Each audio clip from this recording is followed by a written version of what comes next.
Seth Lucero is going to lead us off here in the bottom half of the 6th inning. Just a reminder for everybody listening back home, this is only a 7-inning ball game, and we are tied up 1-1 here in the bottom half of the 6th inning. So YSU looking to get that go-ahead run in the 6th as the first pitch to Lucero is downstairs for ball 1. The right-handed sophomore and Brandon Decker appearing in his 2nd inning for Oakland out of the bullpen. Decker, high leg kick, next pitch, way down low, and the count is 2-0. Brandon Decker, a transfer to this program. He comes from Concordia University in 2021. He appeared in 18 games with 2 starts. 2-0 pitch, line drive, ripped in the right center. That's going to drop for a base hit. It rolls all the way to the wall. The right fielder, Phillips, has it. Lucero touches second. He wants 3. The relay from right, nowhere near in time. It's a leadoff triple for Seth Lucero. He plugged the alley in right center, and Lucero sparks the offense with his 3rd triple of the season, and YSU now has the go-ahead run 90 feet away from home plate. And look who's up next, Braden O'Shaughnessy. And now the infield's going to have to come in for Oakland. Runner at 3rd. O'Shaughnessy leads the league in RBIs with 32. He stands in, first pitch to him, and he will take a pitch up high for a ball, and the count is 1-0. 1 ball, no strikes to O'Shaughnessy. Everybody on the infield is in for Oakland, trying to cut off this go-ahead run in the 6th. 1-0 the count, the pitch. Drops in a nice change for a strike, and the count 1-1. 1 ball, 1 strike to O'Shaughnessy, and it's not like you could pitch around him because there's nobody out. And look who's on deck, DeSanio. 1-1 the count, the pitch. Swung on and missed. Nice pitch there by Decker. He went off speed for a strike, and the count 1-2. So 1 ball and 2 strikes to Braden O'Shaughnessy, a strikeout and a flyout here today. They'll step back in. Decker's way ahead. Decker's ready from the stretch. 1-2 pitch to the plate. Ground ball, base hit into right field. Youngstown State leads 2-1. Mr. Clutch comes through again. Braden O'Shaughnessy now with 33 RBIs, and the Penguins have the game-winning run that crossed home plate. An RBI single by O'Shaughnessy. 2-1 YSU here in the bottom half of the 6th inning. And now Matt Brodsky has a chance for a save in the 7th. So DeSanio steps back in. Another nice day at the plate, a double. He scored in the 2nd. He also walked his last time up. First pitch he'll take down low for a ball. YSU with a great piece of hitting from Lucero. Plugged the alley in right center for a triple. Braden O'Shaughnessy takes a pitch the other way with 2 strikes. And YSU has a 2-1 lead. Next pitch, ground ball to short. The shortstop has it. Flipped to second. There's 1. Goulet's transfer to first is in time for a double play. 6-4-3 on the double him up. And that will clear the bases. 2 down here in the 6th. And that's going to bring up Dom Bucko. Hard hit ground ball. Just hit it right at Green, the shortstop. And that's going to bring up Dominic Bucko. Bucko, the DH, an RBI single to get YSU on the board first back in the 2nd. He flew out into center field his last time up. Little righty-lefty matchup. Decker, glove behind his head. First pitch, Bucko takes a strike at the knee level, and the count 0-1. So the Penguins do get 1 on the board and have a chance to win it in the 7th. Decker wheels and deals, and the 0-1 pitch downstairs and away, and the count is now a ball and a strike. And the way that Brodsky has thrown today, that 1-run lead feels like 3 runs. 1 ball and a strike, the pitch. Fastball fouled straight back to the net, count 1-2. For Oakland, they will have 7, 8, and 9 due up in this 7th inning. Although their 7 through 9 hitters do have 2 hits today, but they have combined for 4 strikeouts. Here comes the 1-2 pitch. Change up, rolls him over. Right side, the second baseman, Goulet, has it. Sidearm throw to first, and the inning is over. Youngstown State with 1 run here in the 6th. The triple and a single. They leave nobody on base as we head to the 7th. Bottom of 1 from Eastwood Field. Richie Juliano back with you. Dominic Bucko, the center fielder, is going to lead us off. Bucko 0 for 3 last night with 2 walks. He was left on base one time with the bases loaded in the first. First pitch swinging, Tapper behind the mound. Tough play. Second baseman Shelton Fields. He has no throw to first. It's an infield single for Dominic Bucko to start tonight's ball game offensively for Mahoning Valley. Nice spot with a chopper behind the mound, and Shelton, the second baseman, and no throw to first. 1 pitch, 1 base hit, and for the first time in this series, the Scrappers are out-hitting State College 1-0. Will Prater now, the second baseman, is going to climb in next. Will Prater, so far this season, he's batting just .213. This is only his 13th game played here with Mahoning Valley. He joined 2 weeks ago on the road with this club, and this is his second series here at home here at Eastwood Field. First pitch to Prater, right down the middle for strike 1. Joe Battaglia gets the start tonight for State College. Battaglia is making start number 3, appearance number 5, so out of the pen twice, and he's got 3 starts as well here for the Spikes this season. 0-1 is the count. The set from Battaglia, the pitch. Off speed, fouled away. Third base side off the netting, and the count goes to 0-2. No balls and 2 strikes. Joe Battaglia from Southern University. He's one of 4 guys in this league represented by that school alone, and Southern.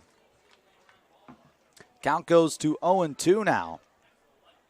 Here to the lefty second baseman and Will Prater. Battaglia dangles that right arm.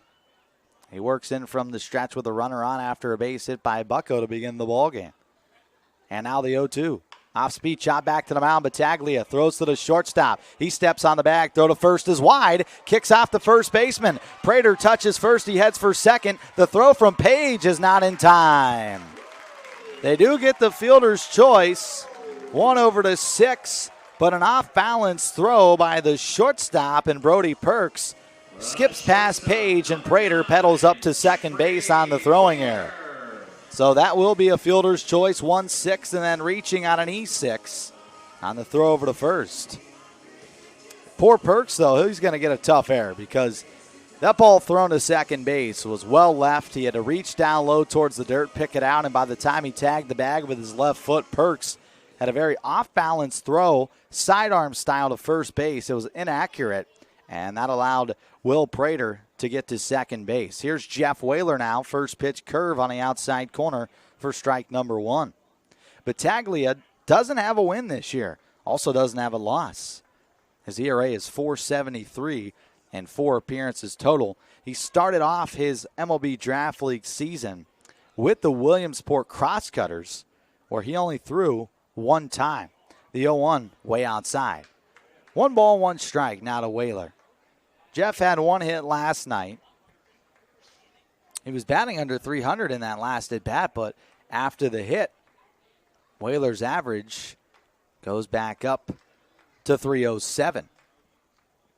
Next pitch, swing and a miss, crossed him up inside. Good change. It's 1-2. 1 ball, 2 strikes to Whaler. Ron Washington's on deck. Gabe Gonzalez in the hole. The 6th hitter tonight is Ponce. Deep Pasquale bats 7th. Arouse bats 8th. And Tyler Acosta will bat 9th. Now the 1-2. Swinging a fly ball, not hit well into center.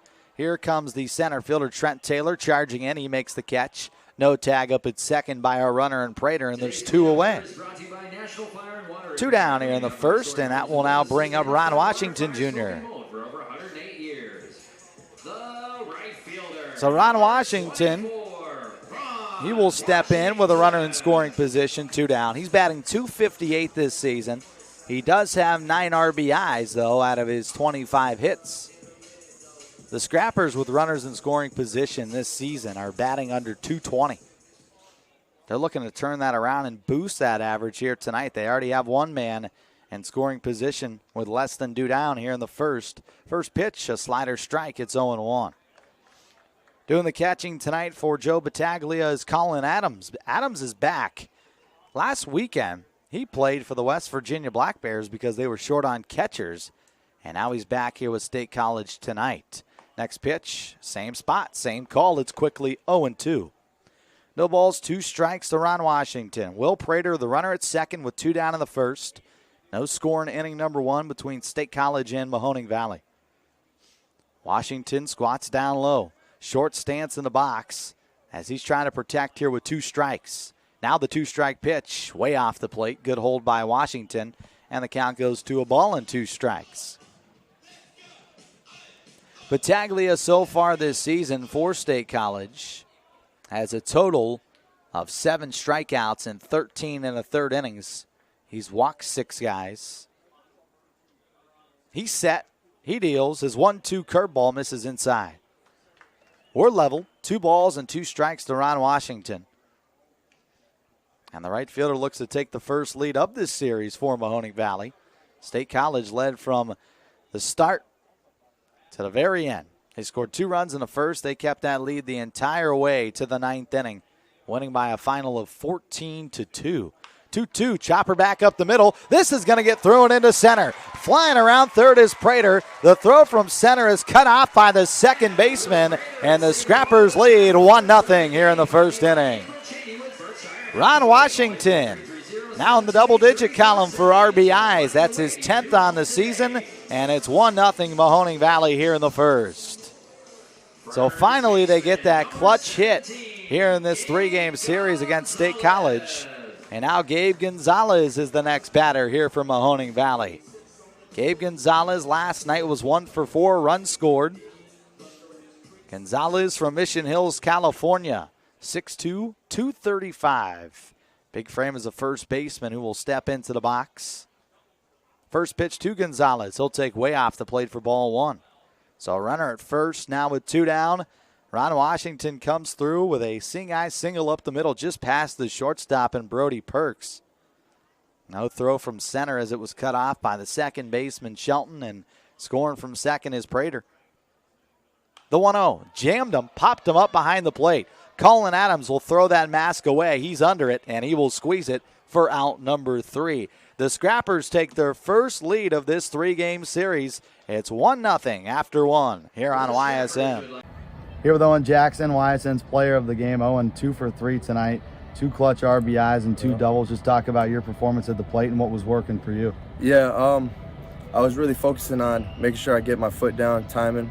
That's the biggest problem with me so far this year. So just making sure I time up the pitches, get through, and fire those hands through. Now you've had the clutch gene so far for the squad. Yesterday you had the big 2 RBIs in the 6th inning. You have the game-tying run again here today. So just talk about your approach at the plate and how comfortable you are with runners in scoring position. Yeah, I feel like that's what I do best is driving them runs and making sure I get those RBIs when I'm in a situation like that. So I make sure I focus on just staying calm and getting in there and doing what I do. You're the Region 4 JUCO Player of the Year this year at Kankakee. Kind of talk about your positivity and your mindset right now coming in. You're performing really well this summer to start, and you're coming off of a great junior college season. So just talk about your mindset. Yeah, not to be cocky or anything, but I just make sure I go up there knowing I'm better than the pitcher and just staying confident in myself and my ability to do what I do. So that's all. Now you're going to go play D1 baseball here in the Buckeye State, committed to go play with the Toledo Rockets. So talk about, what that decision was like and, how many offers you had coming out of Kankakee. I had a couple offers, great offers from great schools, but I feel like Toledo fit me best with the new coaching coming in and the new program on how they do things over there. They just turned it around this year and went to the conference tournament for them in the MAC. So I'm ready to get over there and do some work too. Owen Jackson, our player of the game. Appreciate your time, man, and good luck on Tuesday. Anytime. Thank you. Welcome into Eastwood Field. Game number 1 of our 3-game series will kick off tonight against West Virginia and Mahoning Valley. Richie Juliano and Anthony Roma with you here in the booth here tonight. We're going to dive right into our starting lineups first for the visiting West Virginia Black Bears. They lead off Sam Krell in right. Caden Trenkel bats second. He's in center. Ryan Hernandez bats third at first. Hunter May cleans it up in the catching spot. Kyle Hess bats fifth and left. Garrick Anglin is a designated hitter. Duante Stewart bats seventh at second base. Ben Greer bats 8th at third base, and Xavier Penales will bat 9th. He is the shortstop. On the mound today for West Virginia is Zach Bravo. And now the starting lineup for the Mahoning Valley Scrappers. Leading off is Buck Anderson in center. Alex Oloa plays at shortstop, batting second. Bobby Sparling bats third and right. Reed Chumley will clean it up at first. Zach DeZenzo bats fifth and left. Brian Comer plays third base. He's batting sixth. Matt Archer bats seventh at DH. Batting eighth is Zach Storbakken, and he is at second base. Flipping over the order is Adrian Salas, the catcher. He bats ninth. Well, the Mahoning Valley Scrappers being introduced here at Eastwood Field. They also have a Little League team running out with them on the field, and that's kind of reminiscent. That's what they used to do back in the day here at Eastwood Field. They'd bring in a lot of youth programs to come out, and they take the field with now Buck Anderson, who trotted out to center. Yeah, Buck going out. He dusted the kid out of the dugout. He had to stop and let the kid catch up to him. But imagine the feeling for these kids right now. These guys are like superheroes. And they're not even pros yet. No, they're still not. College players. We're in store for a great series this weekend. The Scrappers looking to continue their dominance against the West Virginia Black Bears. But as we saw pregame when we were looking at some of our notes, this is a completely different West Virginia squad than the first time these two teams, well, the first few times these two teams faced off. They brought in a lot of guys. They played in the NCAA tournament, and they have really been showing out so far. The Black Bears have been one of the hottest teams in the MLB Draft League, Richie. We're in store for a good one here tonight. Fireworks night yet again here at Eastwood Field. Can't wait. Coming up in about 5 minutes, first pitch between West Virginia and Mahoning Valley. That concludes our Chevy All-Stars pregame show. We'll be back for first pitch coming up next here on YSN.